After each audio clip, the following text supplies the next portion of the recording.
Hello and welcome back to the channel. Now, the Nigerian election season is over and the dust is starting to settle, although the dust has not fully settled yet because we're still going to have another round, or rather we're going to have a round of court cases, but to all intents and purposes the elections are effectively over. So it is now time for us to audit what happened, to debrief and to look back at exactly what transpired.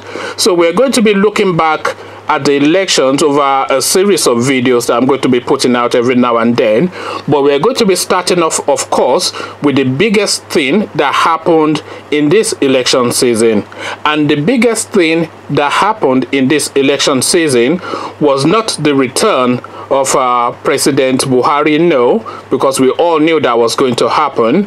Not because it's popular, by the way, but because obviously we know how the elections are run in Nigeria. The only anomaly that we had was in 2015 when Goodluck Jonathan actually let somebody else take his spot. But in Nigeria, you use the mechanisms of states to reinforce your position, and that's effectively what Buhari did. This was what Obasanjo did in his time. This is what Buhari did now, and this is what the next person will do for the future. So this is how things run in Nigeria. So there's no surprises that Buhari came back.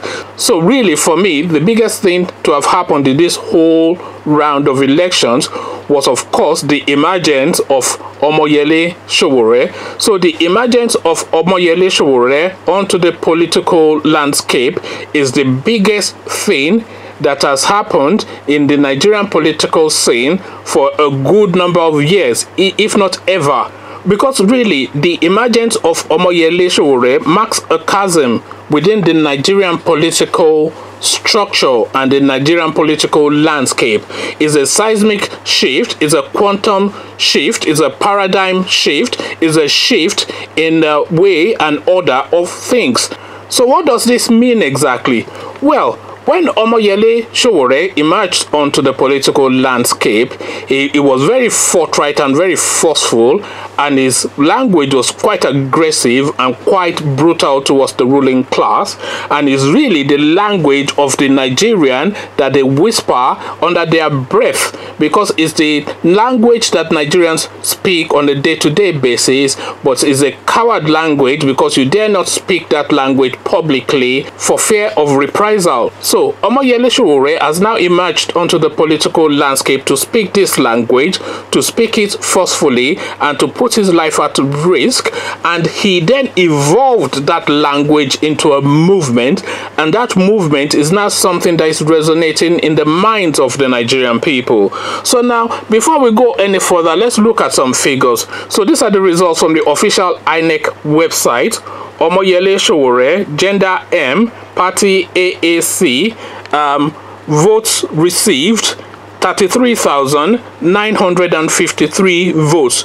So that's the amount of votes that has been allocated to Omoyele Sowore, 33,953 votes. Now, I said those are the votes that were allocated to Omoyele Sowore because you and I both know that those cannot really be a true representation of the right figures.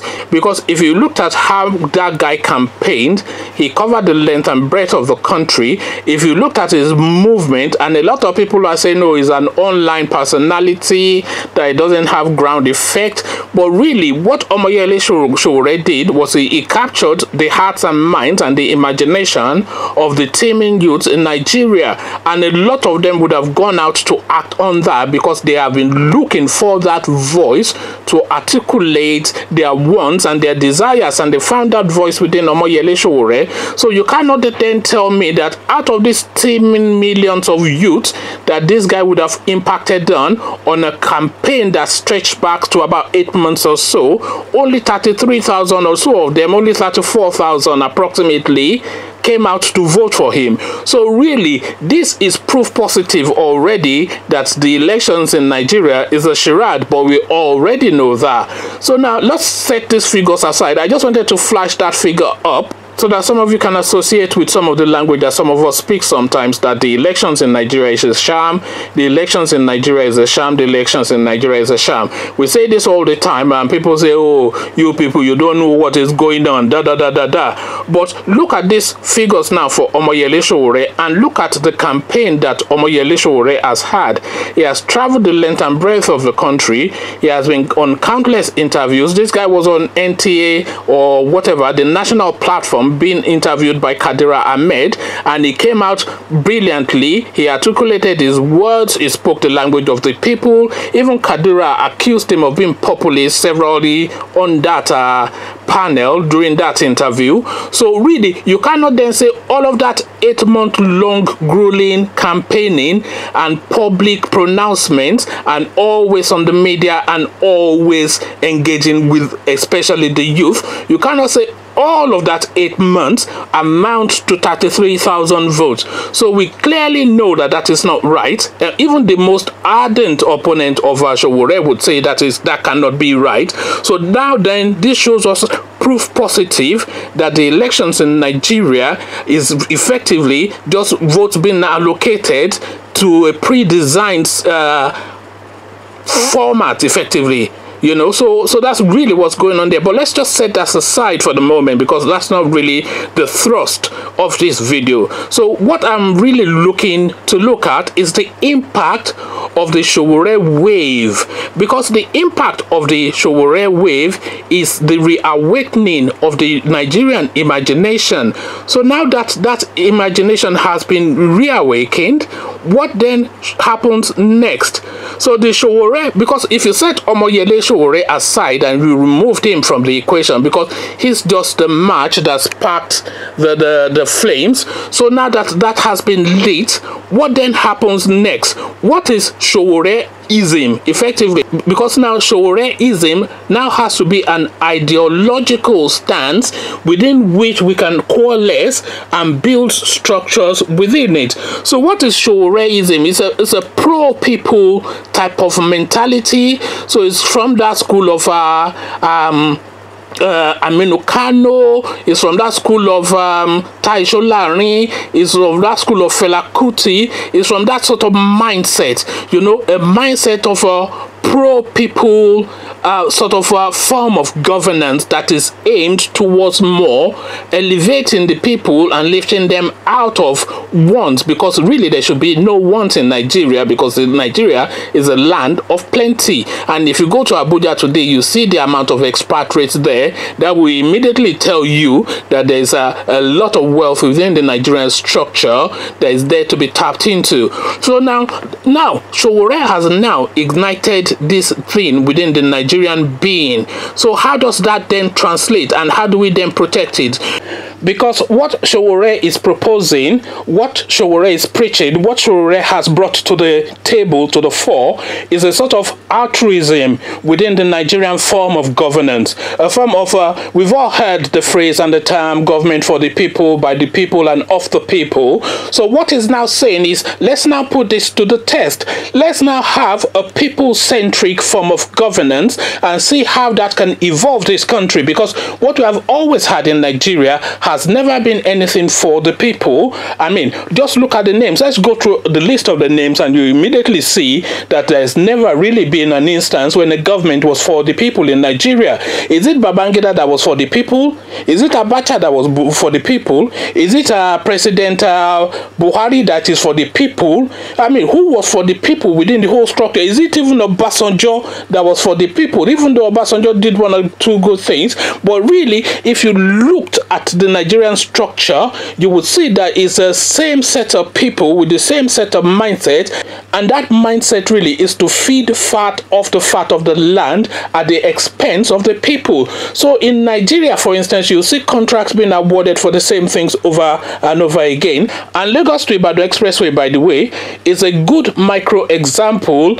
of the problems that afflicts that country. So if you look at Lagos to Ibadan Expressway, Lagos to Ibadan Expressway is the biggest, most commercially relevant piece of road, not only in Yoruba land, not only in the southwest, not only in Nigeria, not only in West Africa, but in the whole of Africa, because Lagos to Ibadan Expressway is a conduit from the main seaport in Nigeria to the rest of the country. And Nigeria is the largest economy in Africa. So all of the transactions, and Nigeria is an important country, as you all know. So all of the things that come into Nigeria for trade and for consumption comes in effectively via Lagos, and they transit by road. And that one road, Lagos to Ibadan Expressway, is the portal that gets whatever services that needs, or goods rather, that needs to come out of Lagos into other regions of the country. Is the portal that gets it from the port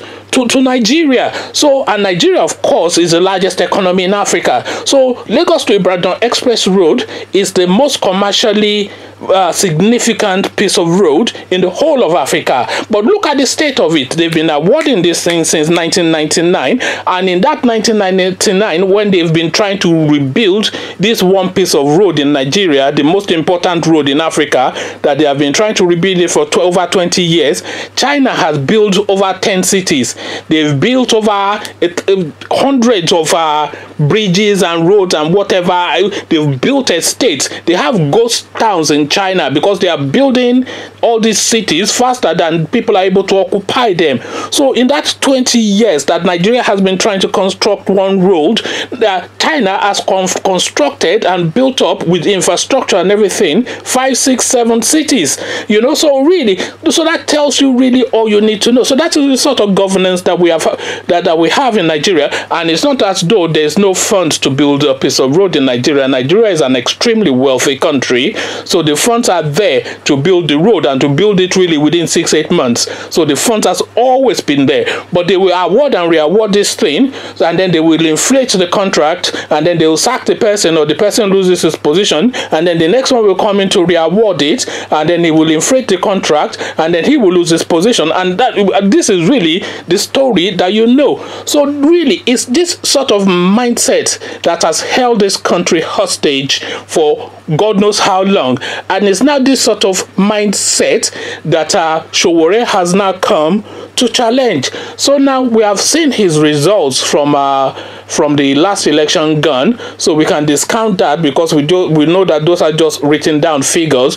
So now what happens next though to what Sowore has ignited within the Nigerian people, the hope that he has sparked within the Nigerian people? What do we make of that? So that hope now is now placed in Rivers State, because Rivers State now looks like something that Sowore's party can take, because if there's no gain for this hope that Sowore has created within the Nigerian mindset, then I fear that the Nigerian mindset might well be beaten down to the point of recovery over the next 4 years. But if he's able to capture one state, Rivers State, and we're then able to use that one state as a template to test his theory or his pedigree or his capacity to effectively put him to the sword and say, okay, this is it now, do as you have said you are capable of. So if he's able to achieve within that state, that would then galvanize even more hope within the Nigerian people to let them know there's actually a different practical way. So this is really what Soworeism is for me. So what is your reading of the Sowore wave that swept through Nigeria over the last let's just say 12 months or so? So what's your reading of Soworeism effectively? I'm not sure if I'm the first person to coin that phrase, so let's call it Soworeism. So what is your reading of this Sowore wave? Let's have a conversation about Soworeism in the comment section. But before we go have that conversation, click on the red subscribe button so it goes gray. Click on the bell button as well so you're notified every time I drop a video. So once you've done that, come meet me in the comment section where we'll talk about Sowore and Nigeria. So I'll leave you here, meet you in the comment section, and I'll say peace.